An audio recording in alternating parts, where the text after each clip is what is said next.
Hello viewers, আমি এই এপিসোডে আলোচনা করব এক বিরল স্তন্যপায়ী প্রাণী পেঙ্গোলিন সম্পর্কে। So let's start.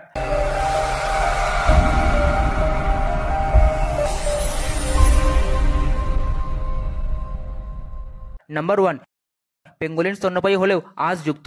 হ্যাঁ বন্ধুরা, পেঙ্গোলিন একমাত্র প্রাণী যার শরীরে কারেটিনার তৈরি শক্ত আঁশ দ্বারা আবৃত হয়। এই একই উপাদান যা আমাদের চুলে ও নখে থাকে। নাম্বার 2, নিজেকে রক্ষা করার জন্য অভিনব কৌশল আছে। হ্যাঁ, আত্মরক্ষার জন্য পেঙ্গোলিন নিজেকে গোল করে মুড়ে ফেলে, যেন একটি শক্ত বলের মতো দেখায়। এর আঁশ এতটাই শক্তিশালী হয় যে শিকারীর দাঁতকেও প্রতিরোধ করতে পারে।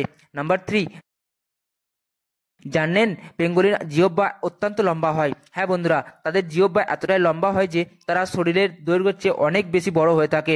তবে তাদের কোনো দাঁত নেই, তাই তারা খাবার চিবিয়ে খেতে পারে না। নাম্বার 4, জানলে অবাক হবেন, পেঙ্গোলিন একটি প্রাকৃতিক কীটনাশক। হ্যাঁ, এরা প্রধানত পিঁপড়ে উইপোকা খেয়ে থাকে, যা কৃষির জন্য উপকারী। এরা ক্ষতিকর কীটপতঙ্গ নিয়ন্ত্রণ করতে সাহায্য করে। নাম্বার 5, পেঙ্গোলিন পাথর খায়। হ্যাঁ, পেঙ্গোলিনের দাঁত নেই, তাই তারা খাবার চিবানোর জন্য ছোট ছোট পাথর গিলে ফেলে, যা তাদের পাকস্থলীতে খাবার গুঁড়ো করতে সাহায্য করে। নাম্বার 6, জানলে অবাক হবেন, পেঙ্গোলিন একটি রাতে 70 মিলিয়ন পিঁপড়ে খেতে পারে। হ্যাঁ, এতটাই এক্সপার্ট হয় যে এক রাতে 70 মিলিয়ন পর্যন্ত পিঁপড়ে খেয়ে ফেলতে পারে।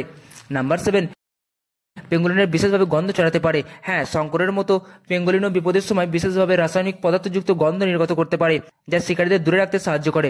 নাম্বার 8, জানেন পেঙ্গোলিন গাছে চড়তে পারে। হ্যাঁ বন্ধুরা, অনেকেই জানেন না পেঙ্গোলিন খুব দ্রুত গাছে চড়তে পারে এবং তারা খুব সাঁতারু দক্ষ হয়।